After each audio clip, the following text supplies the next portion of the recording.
Let's decorate a house for Mel from Arcane and Animal Crossing New Horizons. I'm making an Arcane-inspired island, and I picked Ione to be our Mel. Ione gives off the same confident aura that Mel does, and like Mel, she's incredibly beautiful. She could undoubtedly manipulate a man into taking political action for her. Ione's house exterior started out looking a lot like her, bold and blue. It did not look like a place Mel would step foot though, so I gave it a full rework. A white brick exterior and an elegant blue roof felt much more Piltover and less tacky beach house. I gave her a fossil door plate too. Ione's original interior was certainly interesting.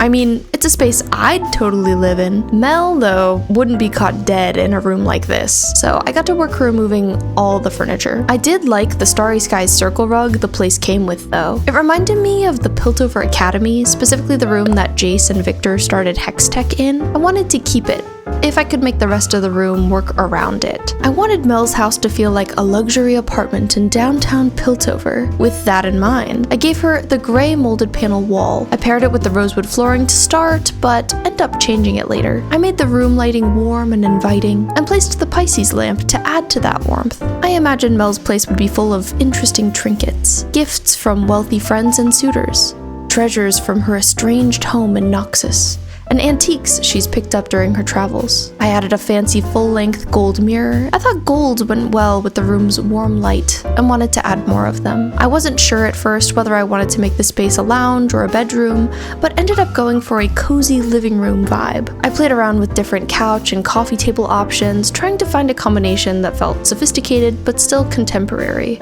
Mel loves fine things, but wouldn't want her space to feel old-fashioned. I swapped the rosewood flooring for the dark herringbone floor, wanting a warmer wood tone for the room. It also matched back to the Nordic low table nicely. I then started accessorizing, bringing in a hanging terrarium, a stack of books for a touch of culture, purple lilies, and some star fragment items to tie back to the Starry Skies rug. I realized Mel would need a workspace, somewhere to write her letters and speeches, so I gave her the antique bureau and opened it up to be a desk, pairing it with the antique chair. I added some paintings, pots, and more plants to the space. Since I went in a more modern direction with Mel's couch, I thought it would be nice to add a luxurious Rococo chair to balance the room out aesthetically. I added a little more wall art as a finishing touch, and that's Mel's house. How do you like it? This is actually the first villager house I decorated on my island. I just decided to wait a while to make it speed build. I'm very happy with this one. I can absolutely see Miss Mel Arcane making full use of this space, living her best and most lush life here. Thank you for watching. I'll see you soon for part 9.